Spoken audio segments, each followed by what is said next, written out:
હરિના નામનો હો એક જ આધાર છે, હરિના નામનો એક જ આધાર છે, જીવન સંગ્રામનો હો એક જ આધાર છે, જીવન સંગ્રામનો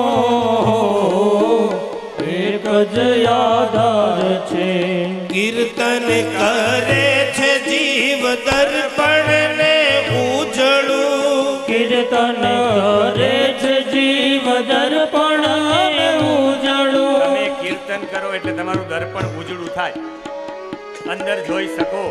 અરીસો મેલો હોય તો આપણો ચહેરો મેલો દેખાય.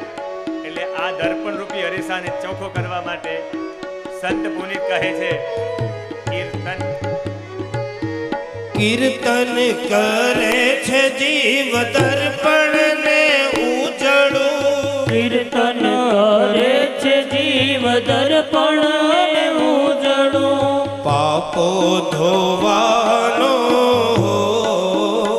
એક જ આધાર છે, પાપો ધોવાનો એક જ આધાર છે, હરિના નામનો એક જ આધાર છે, હરિના નામનો એક જ આધાર છે. ખૂબ પ્રયત્ન કર્યા, કહ્યું જ્ઞાન પ્રબુદ્ધતામ શીઘ્રમ રે વૈરાગ્ય પ્રબુદ્ધતામ. હે જ્ઞાન ઉઠો, હે વૈરાગ્ય ઉઠો. પણ ઉઠ્યા છે નહીં. એટલે કહ્યું ગોવિંદમ સ્મારયામાસ. તમે ગોવિંદનું નામ લ્યો. અને નારદજીએ કીર્તન ચાલુ કર્યું છે. કડવી આલી મડીમાં મીઠી એક ડાળ છે, કડવી આલી મડીમાં મીઠી એક ડાળ છે, કડવી આલી મડીમાં મીઠી એક ડાળ છે, કડવી આલી મડીમાં મીઠી એક ડાળ છે, એ અમૃત પીવાનો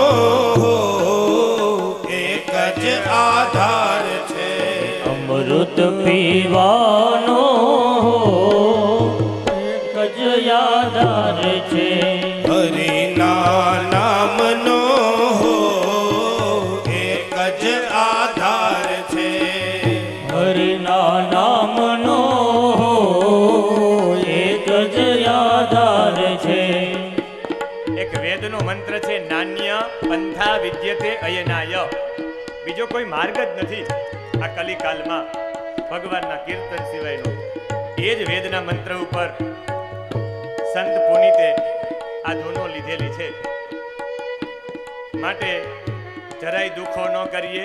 પુનિત કહે કે એક જગ્યાએ બેસી અને કીર્તન કરવાનો સમય છે અત્યારે. દુઃખો ના કરીએ પુનીત ભેટ છે, દુઃખો ન કરીએ પુનીત ભેટ છે, દુઃખો ના કરીએ પુનીત ભેટ છે, દુઃખો ન કરીએ પુનીત ભેટ છે, બેસી જવાનો